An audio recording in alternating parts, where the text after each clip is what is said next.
How do you deal with that as a family? Well, we don't, in many respects, need to deal with it. Mm-hmm. Royal family dramas don't get darker than this.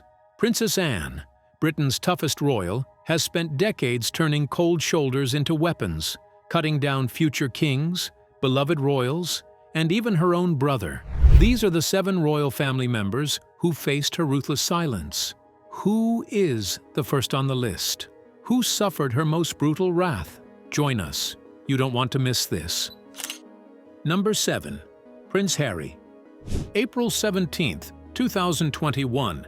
In Windsor Castle, the world watched as Prince Philip, Duke of Edinburgh, was laid to rest at St. George's Chapel, a site steeped in royal history since the 15th century.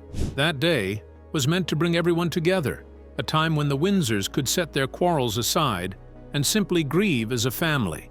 Instead, it became the scene of Princess Anne's most ruthless public rebuke. While cameras focused on Prince Harry's tense reunion with his brother William, sharp-eyed observers noticed something far more chilling. Anne refused to acknowledge Harry's existence. She didn't spare him a glance or even a nod. Her silence was louder than any words could have been. For royal watchers, it was a declaration.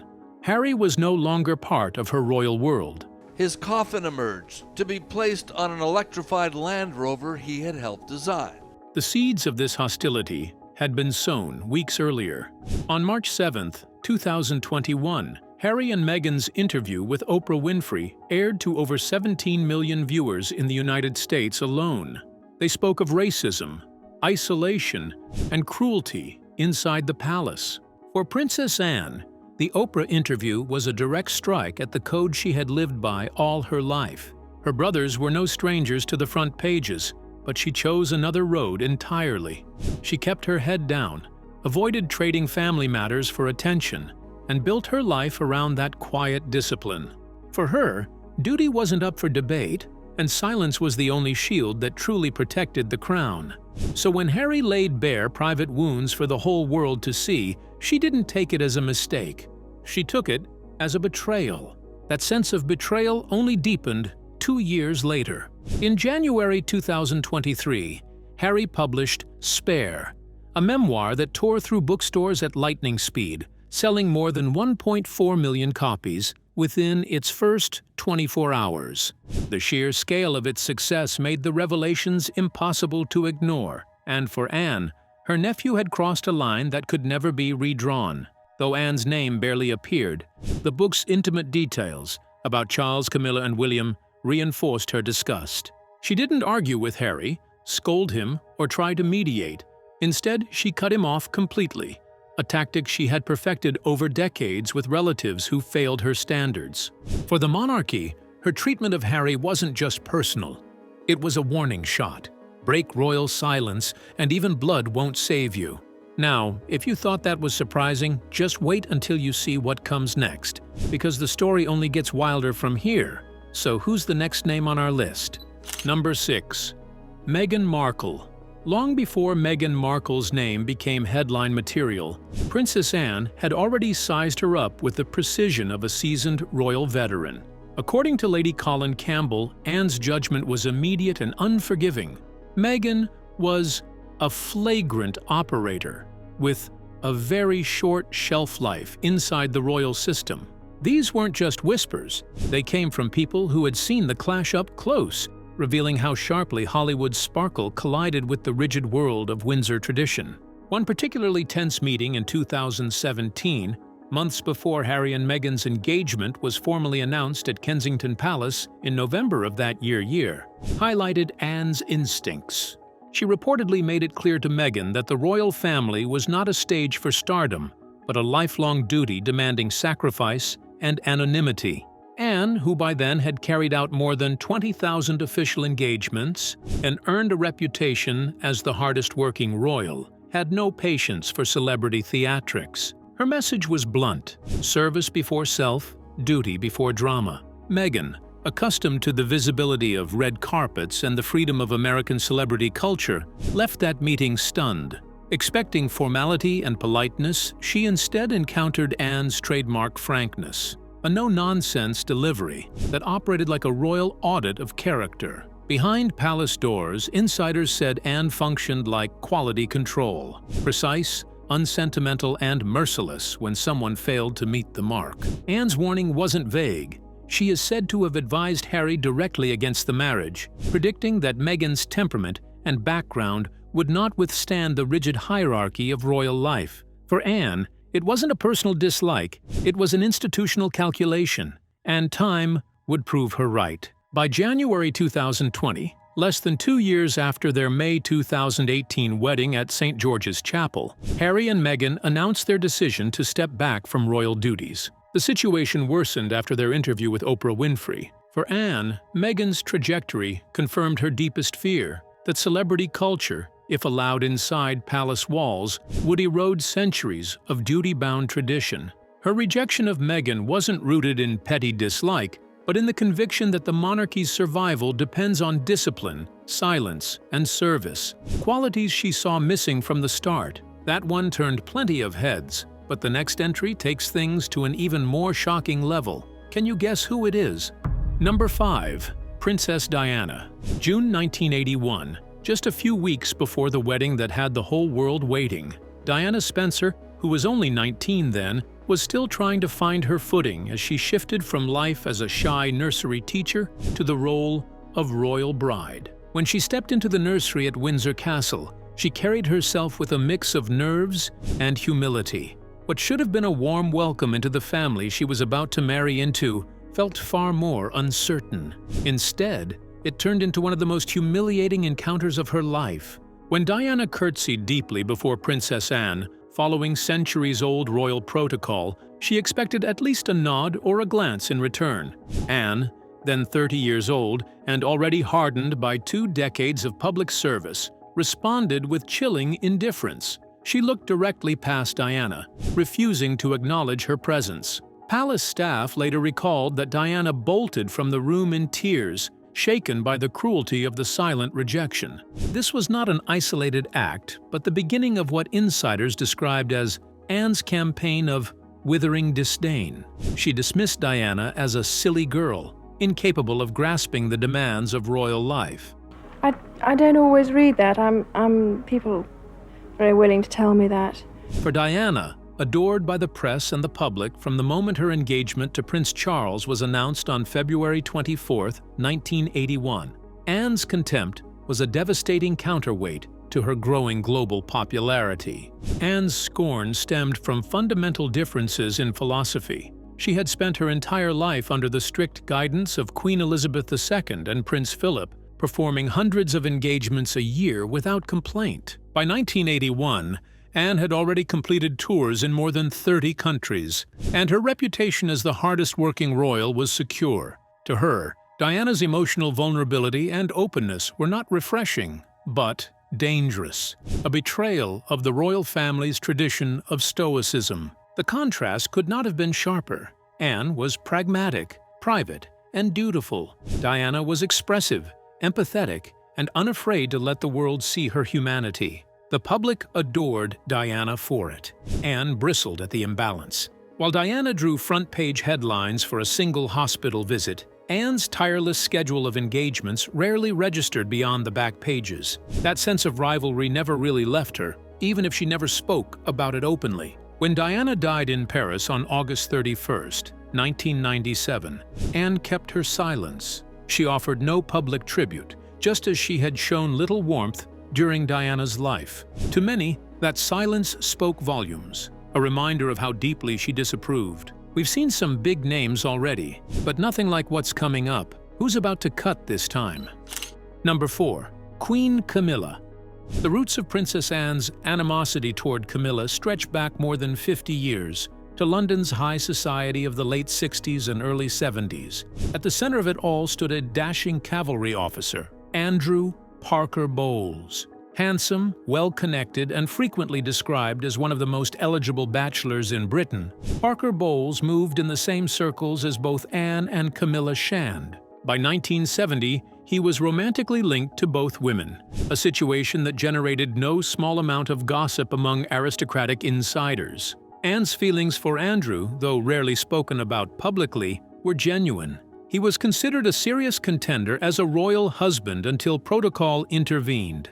As a Catholic, Parker Bowles was effectively disqualified as a suitable spouse for the daughter of the Supreme Governor of the Church of England. By the time Andrew married Camilla on July 4, 1973, at the Guards' Chapel in Wellington Barracks, Anne's private heartbreak had hardened into something more enduring. Contempt for the woman who had won the man she herself could not have. What could have remained a forgotten chapter of youthful rivalry resurfaced decades later with explosive consequences. When Camilla re-emerged in the 90s as Prince Charles's long-term companion, Anne's disdain returned in full force. Anne's disapproval was rooted in tradition. For someone who had spent her entire life dedicated to duty and discretion, Camilla represented everything she found troubling: past scandals, personal betrayals, and a challenge to the monarchy's carefully guarded reputation.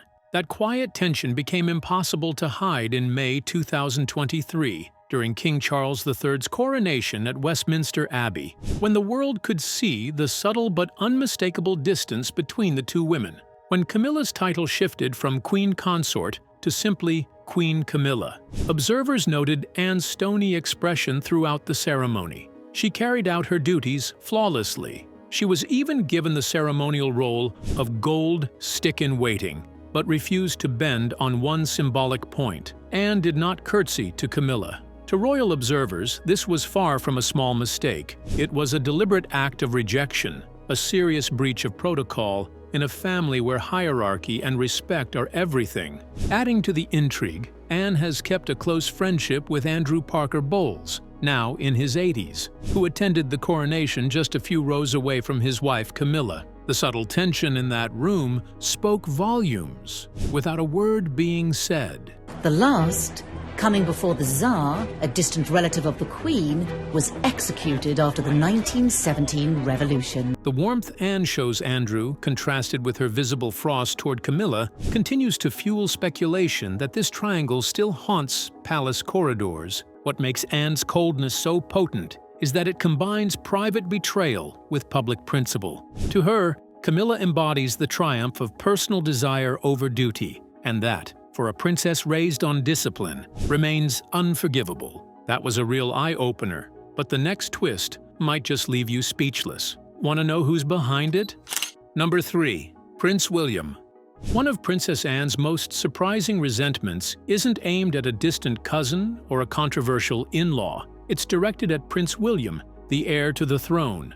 To the public, he seems impeccable, composed, serious, and polished in every appearance. But behind palace walls, Anne reportedly watches him with quiet frustration. She feels he has not fully embraced the day-to-day responsibilities that form the foundation of royal duty. Since the early 70s, she has presided over thousands of these ceremonies at Buckingham Palace, Windsor Castle, and the Palace of Holyrood House. In 2022 alone, she carried out more than 430 official engagements, a workload unmatched by any other royal, including the king himself. By contrast, William's appearances at investitures have been sporadic. While Anne, now in her 70s, can handle 3 ceremonies in a single week, William often delegates these duties or turns his attention to high-profile projects, such as the Earthshot Prize or mental health advocacy campaigns. Though these causes win headlines and applause, Anne reportedly views them as celebrity activism, flashy initiatives that lack the consistent grind required to sustain a 1,000-year-old institution. But this all changed in 1982, when the press followed Anne on one of her trips to Africa with Save the Children. Anne's frustration reflects her inheritance of Prince Philip's ethos, duty as a job, not a performance. Philip often described monarchy as bloody hard work, and Anne absorbed that philosophy wholesale. To her, William's selective approach, choosing visibility over reliability, signals a fundamental misunderstanding of royal responsibility. The numbers tell the story. In 2019, the year before the pandemic, Anne completed 506 engagements. William managed less than half that figure. To Anne, this disparity isn't merely statistical. It represents a generational failure to appreciate that the monarchy's survival depends not on the occasional global speech, but on the daily, unseen grind of service. Palace insiders describe Anne's disappointment as quiet, but unmistakable. She does not lash out in public. That would violate her lifelong rule of discretion. The tension isn't just about personalities. It's about the future of the monarchy itself. Whether it should embrace the glare of modern celebrity Sir Timothy Lawrence is the man we're used to seeing by Princess Anne's side. or hold fast to its long-standing traditions. For Princess Anne, the choice is obvious, and from her perspective, William still has a long way to go before he's ready to take on the full responsibilities of the crown. So far, we've uncovered some jaw-dropping stories, but the next one could be the most unforgettable yet. Ready to find out why? Number 2. King Charles. Princess Anne's longest and most calculated battle wasn't with an in-law or a distant cousin, but with her own brother Charles, the man who would become king. Their rivalry, stretching across 5 decades, is not mere sibling friction but an institutional Cold War fought through work, duty, and reputation. The first cracks appeared during joint royal tours in the early 1970s. In 1970, the siblings visited Australia and New Zealand, where Charles, as heir to the throne, commanded the spotlight while Anne was relegated to ribbon cuttings and school visits. Friends later recalled Anne's irritation at being treated like a decorative afterthought for a woman who had already won a place on Britain's equestrian team and would go on to compete in the 1976 Montreal Olympics, playing second fiddle to what she considered her brother's dithering must have felt like an insult. Anne's philosophy was clear early on. Duty was a job, not a stage. While Charles agonized over the future of the monarchy, often retreating into introspection, Anne threw herself into action. In 1974, she survived an armed kidnapping attempt in London and emerged a national heroine, praised for her composure and refusal to leave her car. Charles, by contrast, was often painted by the press as brooding and fragile, especially through the turbulent years of his marriage to Diana. By the 80s and 90s, the comparison grew stark. Charles was engulfed in scandal, first marital breakdown, then the humiliation of his affair with Camilla splashed across tabloids. Meanwhile, Anne was quietly completing 400 to 500 engagements a year, from investitures at Buckingham Palace to tireless charity visits across the UK. She became the monarchy's workhorse, the embodiment of never complain, never explain, while Charles looked increasingly like a man struggling to balance private turmoil with public duty. The numbers were devastating. In 1991, Anne carried out 570 official engagements, nearly double Charles's total that year. For royal watchers, the statistics told the story. If leadership were measured in effort rather than birth order, Anne looked the stronger candidate. Their ideological split deepened. Charles leaned toward modernizing the monarchy, embracing public vulnerability and environmental campaigning. Anne, firmly in her father, Prince Philip's mold, scorned what she saw as weakness disguised as progress. Emotional transparency, she believed, eroded royal dignity. Today, their relationship is outwardly professional, but cool. Insiders say Anne respects Charles's crown, but not his methods. Her loyalty lies with the institution, not her brother. For her, Charles's reign proves the monarchy's central truth. Titles may be inherited, but respect must be earned.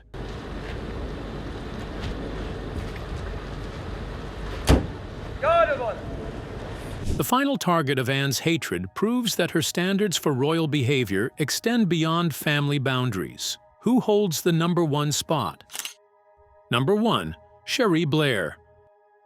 Of all Princess Anne's notorious feuds, none captured the clash between tradition and modernity more brutally than her treatment of Cherie Blair, wife of Prime Minister Tony Blair. What might have been a cordial working relationship between two influential women instead descended into a masterclass of aristocratic frost. The first sparks flew in the mid-90s, shortly after Tony Blair's election as Labour leader in 1994. At an early Buckingham Palace reception, Cherie, then a respected barrister and Queen's Counsel, extended a perfectly ordinary courtesy, I haven't seen hide nor hair of them at that suggestion.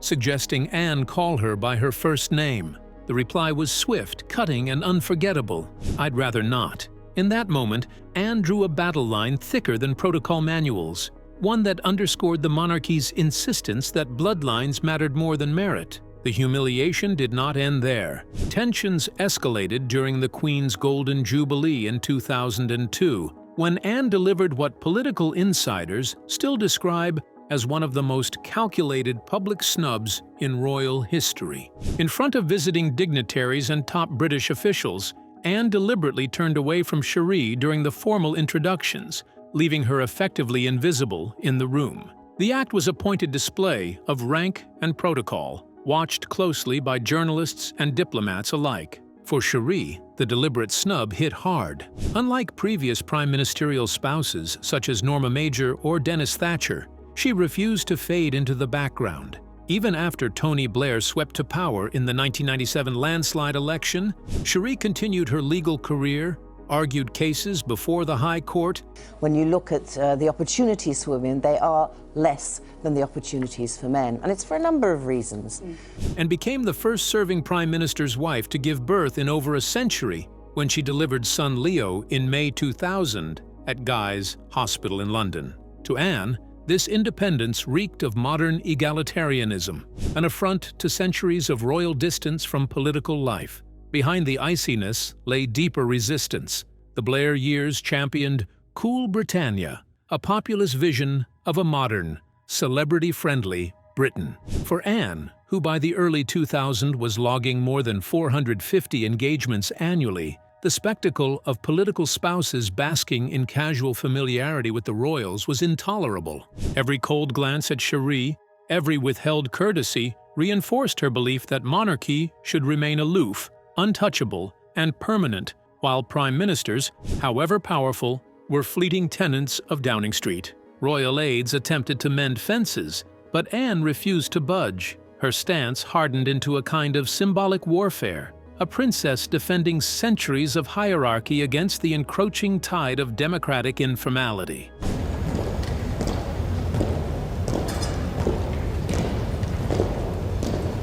Anne's treatment of Cherie Blair was not simply rudeness, but a strategy, a reminder that, in her eyes, elected power comes and goes, royalty endures. Which of these royal feuds shocked you the most? And do you think Princess Anne was right to cut them off? Do you believe her ruthless silence protects the monarchy, or does it secretly tear the royal family apart? Let us know what you think. Share your thoughts with us in the comment section.